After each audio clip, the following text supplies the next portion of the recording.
Welcome to Wild Rose Haven, where we're doing it ourselves. Hello everyone, this is the Missus here, and today we're going to be doing a rehash of our dry concrete pour that we did for our coop.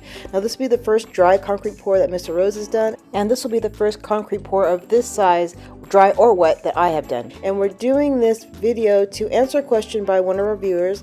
Her name is Tina Mercer, and I hope she doesn't mind me saying her name, but she was wanting to know how many times did we water, and how do you know that you watered enough? That's a great question. Now let's go ahead and get into this video. As you can see here, because we didn't do a wet pour and we were able just to go ahead and just lay the concrete out in the foundation how we wanted to and basically smooth it out, then at this point you would soak it as if to make up for a wet pour and then laying it in and just smoothing it out as you go along.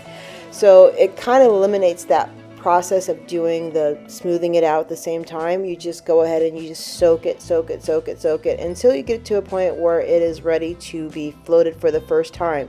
Now you do need to let it dry just a little bit before you do this initial float, and to be able to push down the concrete, the gravel in the concrete, and smooth it to this texture that you want, or make the surface how you want it to be. And it's important that you soak, or you're watering while you're floating at the same time. So this is kind of a two-man job. It's a lot easier with two people to do together. Now once you do that initial float, then you soak it again for as long as you want to soak it. It doesn't really matter at that point. You can soak it just enough to get that first cure, that first hardening off for it. And we thought that it was also going to rain that night, so we left it thinking it was going to rain.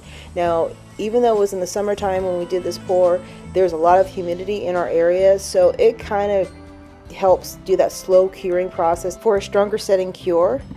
But unfortunately we didn't have enough rain, so I had to soak it again before Mr. Rose came in and he did the final sealing float. And with this final sealing float, it's with a metal float, and you'll hear the scraping of the float going across the top because the surface now is pretty hard.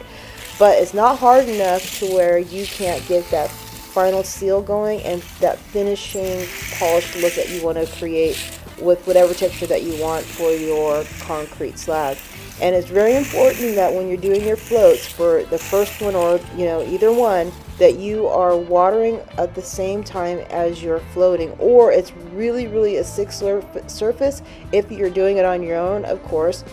And make sure it's really wet. Then you float, and then you have to wet it again before you start floating, because otherwise what happens is that it'll create these little divots as you're going along with the float, and you'll get these little ripple effect almost in your finished look, and that's not what you want. This is where you want to make sure that you get it as smooth as you want it to look.